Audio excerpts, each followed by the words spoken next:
O sol escaldante de São Paulo castigava as ruas do bairro mais nobre da cidade. No alto do edifício mais luxuoso da Avenida Paulista, Eduardo Santana, de 45 anos, observava pela janela de seu apartamento de cobertura avaliado em 15 milhões de reais. Seus olhos frios e calculistas refletiam o mesmo desprezo que sentia por qualquer coisa que considerasse inferior ao seu status. Eduardo era o herdeiro de um império farmacêutico construído por 3 gerações de sua família. Formado em Harvard, casado com uma socialite e pai de 2 filhos que estudavam na Suíça, ele personificava tudo aquilo que o dinheiro podia comprar, exceto humanidade. Naquele dia fatídico de dezembro, quando o calor sufocante fazia o asfalto derreter, um jovem motoboy negro subia correndo as escadas do prédio. Seu nome era Jefferson, tinha apenas 22 anos e carregava nos ombros o peso de sustentar a mãe doente e 2 irmãos menores. Suas roupas encharcadas de suor denunciavam as horas exaustivas percorrendo a cidade em sua moto emprestada. Jefferson segurava com cuidado uma pequena caixa, a medicação urgente que Eduardo havia encomendado para sua esposa. O elevador social estava quebrado há dias, e os moradores ricos sempre usavam o elevador privativo. Para Jefferson, restavam apenas os 15 andares de escada. Quando Jefferson finalmente chegou ofegante ao último andar, suas pernas tremiam de cansaço. Ele tocou a campainha do apartamento, secando o suor do rosto com as costas da mão. Era apenas mais uma entrega. Ele não imaginava que sua vida mudaria completamente nos próximos minutos. A porta se abriu violentamente e Eduardo apareceu com uma expressão de nojo absoluto. Seus olhos percorreram Jefferson de cima a baixo, como se estivesse observando algo repugnante. "Que demora é essa?" gritou Eduardo, sua voz ecoando pelo corredor de mármore. "Você demorou mais de 2 horas. Minha esposa está esperando essa medicação." Jefferson, ainda tentando recuperar o fôlego, respondeu respeitosamente: "Desculpe, senhor. O trânsito estava terrível na Marginal e o elevador social está quebrado. Tive que subir pelas escadas. Não me interessa suas desculpas." Eduardo o interrompeu bruscamente. "Você está pingando suor no meu chão de mármore importado da Itália. Cada metro quadrado aqui vale mais que sua moto." Outros moradores começaram a sair de seus apartamentos, atraídos pelos gritos. Jefferson sentia os olhares de julgamento e tentou explicar: "Senhor, eu só quero entregar sua medicação e ir embora. Aqui está sua encomenda." Eduardo pegou a caixa com violência, examinando-a minuciosamente. "Está amassada. Você estragou a embalagem." "Como eu sei se a medicação não foi danificada, senhor? Eu carreguei com muito cuidado. A embalagem pode ter amassado um pouco na mochila, mas a medicação está perfeita. Eu garanto." "Você garante?" Eduardo explodiu em fúria. "Quem você pensa que é para me garantir alguma coisa? Você é apenas um motoboy, um ninguém que nem deveria estar pisando no mesmo chão que eu." A humilhação pública de Jefferson estava apenas começando. Eduardo, alimentado pelos olhares aprovadores dos vizinhos ricos, decidiu ir mais longe. "Sabem o que eu acho?" Eduardo se virou para os outros moradores. "Acho que ele roubou algo no caminho. Esses tipos sempre roubam. Revista suas coisas. Vejam se ele não levou nada dos prédios por onde passou." Jefferson sentiu o mundo desabar. "Senhor, eu jamais roubaria nada. Eu sou trabalhador honesto. Tenho família para sustentar." Família Eduardo riu com crueldade. "Que tipo de família um vagabundo como você pode ter? Provavelmente são todos iguais. Ladrões e vagabundos." As lágrimas começaram a brotar nos olhos de Jefferson. Ele tentou manter a dignidade. "Por favor, senhor. Eu só quero receber pelos serviços e ir embora. Tenho outras entregas para fazer." "Receber?" Eduardo gargalhou. "Você acha que vai receber alguma coisa depois de me entregar uma encomenda danificada e ainda ter a audácia de exigir pagamento?" Eduardo pegou seu celular e começou a discar. "Vou ligar para a empresa de entregas e contar que você danificou minha mercadoria. Vou fazer questão de que você seja demitido hoje mesmo." Jefferson caiu de joelhos. Suas mãos trêmulas se juntaram em súplica. "Por favor, senhor, não faça isso. Eu preciso desse trabalho. Minha mãe está internada com câncer. Meus irmãos dependem de mim. Eu imploro." A imagem do jovem negro de joelhos no chão de mármore, implorando por misericórdia enquanto era humilhado publicamente, deveria ter tocado qualquer coração humano. Mas Eduardo apenas sentiu mais prazer em sua crueldade. Deveria ter pensado nisso antes. Eduardo gritou: Gente como vocês precisa aprender o lugar. Chamem a segurança. Quero esse ladrão fora do meu prédio agora. Os seguranças chegaram rapidamente e, sem fazer perguntas, agarraram Jefferson pelos braços. O jovem não resistiu. Sabia que qualquer movimento brusco poderia ser interpretado como agressão e piorar ainda mais sua situação. Esperem! Jefferson gritou desesperadamente enquanto era arrastado. Meu capacete! Minha mochila! Meus documentos estão lá! Eduardo pegou os pertences de Jefferson e os jogou pela janela do corredor. O capacete se estilhaçou no asfalto 15 andares abaixo, junto com os documentos que voaram com o vento. Aí estão suas coisas. Eduardo riu sarcasticamente. Agora saia daqui e nunca mais volte. Se eu vir sua cara novamente neste bairro, vou fazer você ser preso. Jefferson foi literalmente jogado na rua. Suas roupas estavam rasgadas, seus documentos perdidos, e seu meio de trabalho, a moto emprestada, estava estacionada no subsolo do prédio, onde agora ele estava proibido de entrar. Nos dias que se seguiram, a vida de Jefferson desmoronou completamente. A empresa de entrega, após a ligação furiosa de Eduardo, o demitiu imediatamente. Sem capacete, documentos ou acesso à moto, ele não conseguia trabalhar. Sua mãe, Dona Maria, de 58 anos, estava internada há 3 semanas no SUS, esperando uma cirurgia urgente que custaria R$50 mil na rede particular. Jefferson bateu em dezenas de portas procurando emprego, mas sem referências profissionais. Eduardo havia se certificado de manchar sua reputação. Ninguém o contratava. Em uma semana, ele foi despejado de seu pequeno apartamento no Capão Redondo. Com os irmãos de 8 e 12 anos, foi forçado a viver nas ruas. Mano, por que a gente tá dormindo aqui? Perguntava Miguel, o irmão mais novo, tremendo de frio embaixo do viaduto onde agora viviam. Jefferson abraçava os irmãos, tentando aquecê-los com o próprio corpo. É só temporário, Miguel. Vou conseguir um trabalho e a gente volta para casa logo. Mas os dias se transformaram em semanas, e as semanas em meses.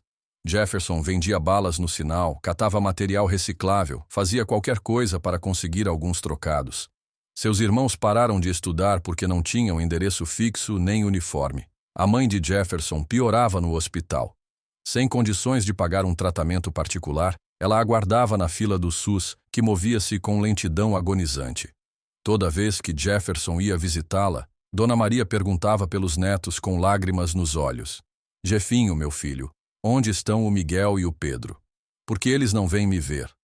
Jefferson mentia para poupar o coração da mãe. Eles estão bem, mãe. Estão na escola. Eu cuido de tudo. Por dentro ele morria um pouco a cada dia. A injustiça que sofreu havia destruído não apenas sua vida, mas a de toda a sua família. E Eduardo Santana seguia sua vida luxuosa, completamente alheio à destruição que havia causado. 5 anos se passaram. Jefferson, agora com 27 anos, havia conseguido reconstruir minimamente sua vida. Através de um programa social, conseguiu uma vaga de auxiliar de limpeza no Hospital das Clínicas. Não era muito, mas era um recomeço. Seus irmãos voltaram à escola e eles alugavam um pequeno cômodo na periferia. Dona Maria havia falecido 2 anos antes, sem conseguir a cirurgia que poderia tê-la salvado. Jefferson carregava essa dor como uma ferida que nunca cicatrizava. No dia do enterro, apenas ele e os irmãos estavam presentes. Não havia dinheiro para flores, apenas as lágrimas de 3 órfãos abraçados sobre um caixão simples. Naquela manhã de segunda-feira, Jefferson estava limpando o corredor da UTI quando ouviu uma comoção. Médicos e enfermeiros corriam para o quarto 304. Através da porta entreaberta, ele viu um homem sendo entubado às pressas. Algo naquele rosto lhe era familiar, mas não conseguia identificar o quê. "Doutor, a família chegou!" gritou uma enfermeira. Jefferson viu uma mulher loira e elegante entrar correndo, seguida por 2 jovens. Eles vestiam roupas caríssimas e falavam em inglês entre si. O homem no leito estava inconsciente, conectado a diversos aparelhos. "Como ele está?" doutor perguntou à mulher com sotaque estrangeiro. "Senhora Santana, seu marido sofreu um AVC hemorrágico grave. Precisamos de sua autorização para uma cirurgia de emergência que custa R$200 mil. Sem ela, ele tem poucas chances de sobreviver." Santana. Jefferson congelou. Aquele sobrenome ecoava em sua mente como um pesadelo. Ele olhou novamente para o homem no leito e finalmente reconheceu Eduardo Santana, o homem que havia destruído sua vida 5 anos antes. O destino às vezes tem um senso de ironia cruel.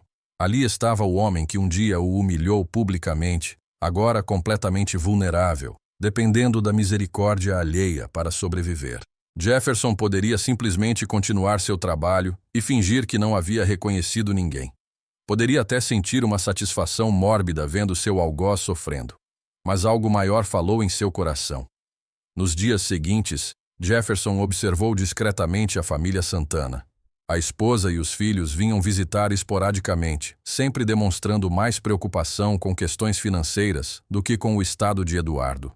Eles discutiam abertamente sobre herança e patrimônio, como se ele já estivesse morto. Eduardo permanecia em coma induzido. Os médicos explicavam que, mesmo se sobrevivesse, poderia ter sequelas graves. A cirurgia havia sido bem sucedida, mas o caminho seria longo. Uma tarde, enquanto Jefferson limpava o quarto de Eduardo, uma enfermeira entrou carregando uma pasta de documentos. Que tristeza, ela comentou com Jefferson. Esse homem não tem ninguém de verdade. A família só aparece para assinar papéis. Ontem mesmo descobrimos que ele tem um filho que nunca reconheceu. Jefferson parou de limpar. Um filho. Sim, está aqui nos documentos médicos. Uma antiga funcionária da empresa dele engravidou há uns 28 anos. Ela tentou contar para ele, mas ele a demitiu e negou tudo. A mulher criou o filho sozinha e morreu há alguns anos. O rapaz nem sabe quem é o pai. A enfermeira mostrou a pasta para Jefferson. Olha aqui, o nome da mãe era Maria Santos e o filho se chama Jefferson Santos. Que coincidência, né? Tem o mesmo nome que você. O mundo de Jefferson parou. Suas mãos começaram a tremer descontroladamente. Ele pegou a pasta e leu os documentos com incredulidade crescente. Maria Santos, sua mãe. As datas batiam perfeitamente. Sua mãe havia trabalhado na farmacêutica Santana exatamente na época mencionada nos documentos. Ela sempre se recusara a falar sobre o pai de Jefferson, dizendo apenas que era um homem poderoso que não quis saber dele. Jefferson correu para o banheiro e vomitou. Seu estômago revirava enquanto a realidade se instalava em sua mente. Eduardo Santana, o homem que o havia humilhado, destroçado sua família e indiretamente causado a morte de sua mãe, era seu pai biológico. Todas as peças do quebra-cabeças se encaixavam. Por isso sua mãe sempre evitava falar sobre trabalhos antigos. Por isso ela havia chorado tanto quando Jefferson contou sobre a humilhação no prédio. Ela sabia exatamente quem era Eduardo Santana. Jefferson lembrou-se das últimas palavras da mãe no hospital filho. Você é melhor que seu pai. Nunca se esqueça disso. Você tem um coração que ele nunca teve. Agora tudo fazia sentido. Jefferson passou dias em agonia mental. A cada troca de plantão, ele passava pelo quarto 304 e via Eduardo inconsciente. Parte dele sentia raiva, desejo de vingança. Parte dele sentia uma dor profunda pela rejeição que nunca entendeu. Ele poderia simplesmente revelar a verdade para a imprensa. Imaginem as manchetes: milionário em coma é pai do motoboy que humilhou. A família Santana seria destroçada pelo escândalo.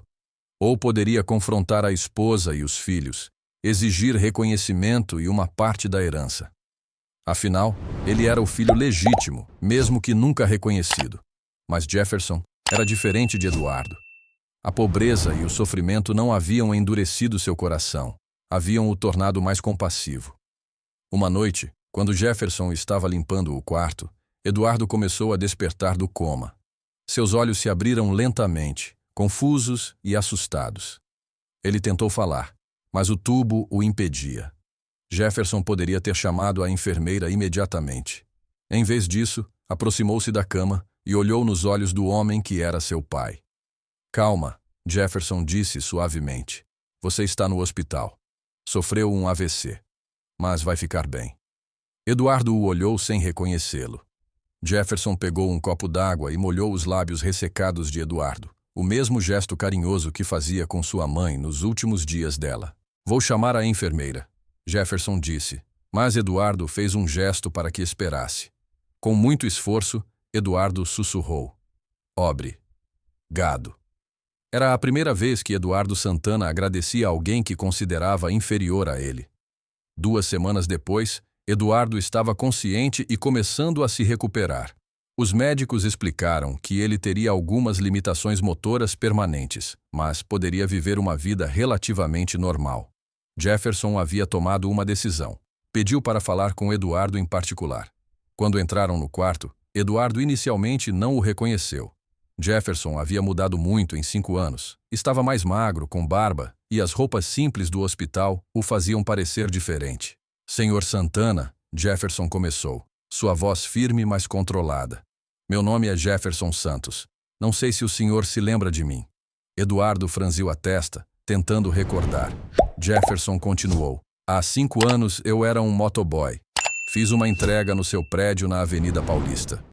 O senhor me humilhou publicamente, me fez perder meu emprego, jogou meus documentos pela janela e mandou-me expulsar. O reconhecimento apareceu lentamente nos olhos de Eduardo. Ele se lembrava vagamente do incidente. Eduardo começou, mas Jefferson o interrompeu. Depois disso, minha vida desmoronou. Eu, meus 2 irmãos pequenos e minha mãe doente perdemos nossa casa. Vivemos nas ruas por meses. Minha mãe morreu esperando uma cirurgia no SUS porque não tínhamos dinheiro para tratamento particular. Eduardo baixou os olhos, sentindo o peso das palavras.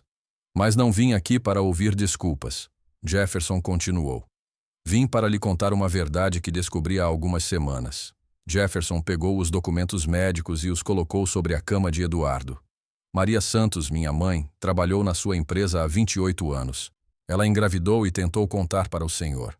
Mas o senhor a demitiu e negou tudo. Eduardo pegou os documentos com mãos trêmulas. Seus olhos percorreram as datas, os nomes, os exames de DNA arquivados. Eduardo Santana, Jefferson disse, sua voz quebrando ligeiramente, você é meu pai. O silêncio que se seguiu foi ensurdecedor. Eduardo deixou os papéis caírem de suas mãos, seus olhos se enchendo de lágrimas. Meu Deus!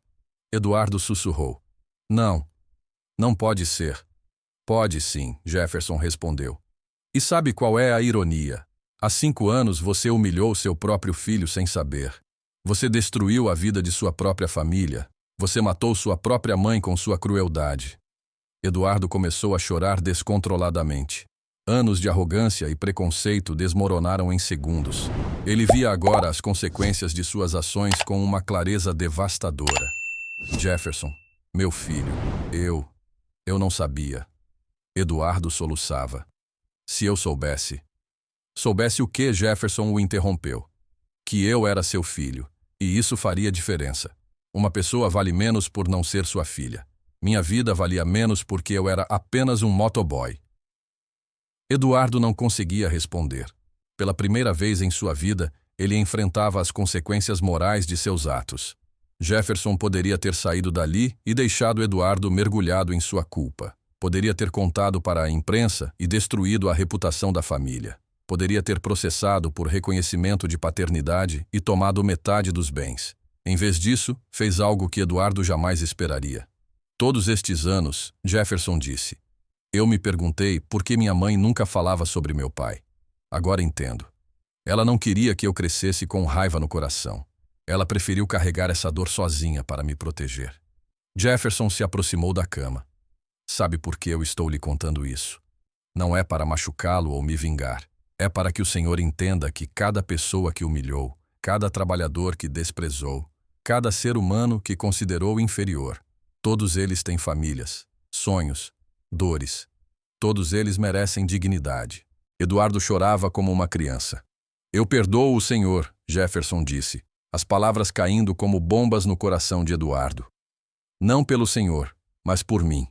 Porque guardar raiva só faria de mim uma pessoa amarga como o Senhor era. Jefferson se virou para ir embora, mas Eduardo o chamou. Espera. Por favor, o que eu posso fazer? Como posso compensar? Jefferson parou na porta. O senhor quer fazer algo por mim? Então mude. Trate as pessoas com dignidade. Use seu dinheiro para fazer o bem. Seja o pai que nunca foi. Não para mim. Já é tarde para isso. Mas para quem ainda precisa. E sobre a herança? Sobre o reconhecimento, Eduardo perguntou desesperadamente. Eu não quero seu dinheiro, Jefferson respondeu. Ele tem sangue demais nas mãos. Mas se quiser honrar a memória da minha mãe, doe o valor que deveria ser meu para hospitais públicos, para que outras mães como a minha não morram esperando. Jefferson saiu do quarto, deixando Eduardo com sua consciência. As semanas seguintes foram de profunda transformação para Eduardo. A revelação havia abalado todas suas convicções. Ele começou a ver o mundo com outros olhos. Pediu aos filhos que voltassem da Suíça. Quando contou a verdade para eles e para a esposa, a reação foi de choque e, inicialmente, negação. Mas os exames de DNA confirmaram tudo. Como você pôde fazer isso, papai? Sua filha perguntou, lágrimas nos olhos. Como pôde tratar seu próprio filho daquela forma? Eduardo não tinha resposta. Não havia justificativa para o que fizera. A esposa pediu o divórcio. Não consigo mais olhar para você da mesma forma, ela disse. Como vou confiar em alguém capaz de tamanha crueldade? Eduardo aceitou tudo. Merecia cada consequência. Sozinho no hospital, Eduardo tomou uma decisão. Chamou seus advogados e reescreveu completamente seu testamento. Metade de sua fortuna seria doada para hospitais públicos e programas sociais. Criou um fundo em nome de Maria Santos para custear tratamentos de câncer para pessoas carentes. Quando recebeu alta do hospital, Eduardo procurou Jefferson no hospital onde trabalhava. Vim cumprir minha promessa, Eduardo disse, entregando documentos. Criei uma fundação em nome da sua mãe. Todo mês serão pagos 500 tratamentos oncológicos gratuitos. Jefferson olhou os papéis emocionado. Também quero lhe pedir perdão publicamente. Eduardo continuou. Vou dar uma entrevista contando a verdade. Assumir meus erros. O senhor não precisa fazer isso, Jefferson disse. Preciso sim. Preciso mostrar para outras pessoas como eu que ações têm consequências, que crueldade gera apenas mais dor. A entrevista de Eduardo foi um dos programas mais assistidos do ano. Ele contou tudo, sua arrogância, o preconceito, a humilhação que causou ao próprio filho, e como descobriu a verdade. Eu perdi o direito de ser chamado de pai, Eduardo disse em lágrimas na televisão. Mas ganhei uma lição que deveria ter aprendido há muito tempo. Não importa quanto dinheiro você tenha, se não tiver humanidade, você não é nada. A repercussão foi enorme. Muitas pessoas se identificaram com a história, seja como vítimas de preconceito ou como pessoas que reconheceram seus próprios erros. Jefferson assistiu ao programa em casa com seus irmãos, agora já homens feitos.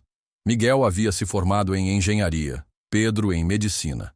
Os três haviam superado todas as adversidades.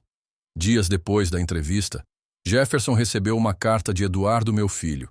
Sei que não mereço ser chamado de pai, mas não posso deixar de reconhecer o homem extraordinário que você se tornou. Não por minha causa, mas apesar de mim. Sua mãe criou um homem de caráter, enquanto eu desperdicei 45 anos sendo cruel e vazio. Você me ensinou mais sobre humanidade em alguns minutos do que eu aprendi em toda a minha vida. Não busco perdão, pois sei que não mereço. Busco apenas a chance de viver o resto de meus dias tentando compensar o mal que fiz. Obrigado por me mostrar quem eu deveria ter sido. Eduardo. Jefferson dobrou a carta e aguardou.